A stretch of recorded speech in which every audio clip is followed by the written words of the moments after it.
Sandman, for instance. Then the verse is,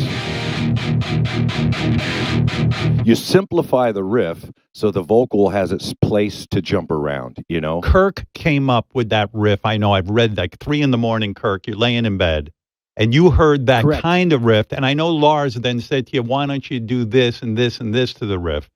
But play the original riff, Kirk, that you came up with before you even showed it to James.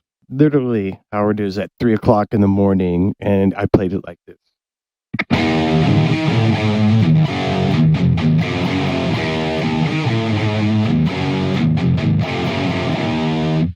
And Lars says that was to you, that was original. And then he came up to me and said, repeat the first part 3 times and then play the chords afterwards, or 4 times, whatever it is. So I said, okay.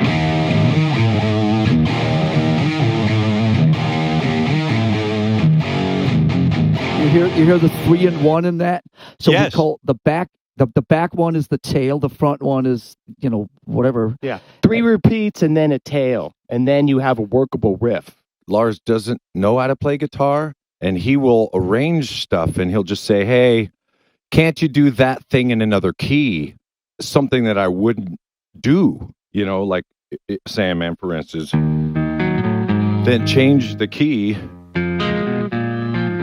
It's like, I wouldn't do that. I can't pick that. And then it'll be a challenge. It's like, okay, I can do that. So there's a lot of pushing of each other, same with like drum stuff too. Exactly, yeah. Like, James, hey, can't you do this thing there? And it's like, I would never have thought of that. And yes, I can try that.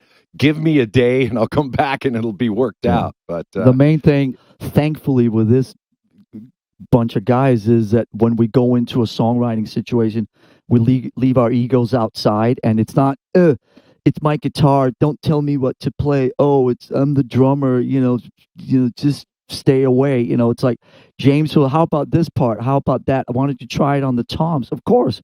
And I'll throw stuff back to James, go, why don't you try this? Try a different key. Why don't you down pick it, but instead of try to galloping it, or try to go chugs instead of double picking or whatever. And that there's that freedom because there's trust. And when there's the trust, there's the love.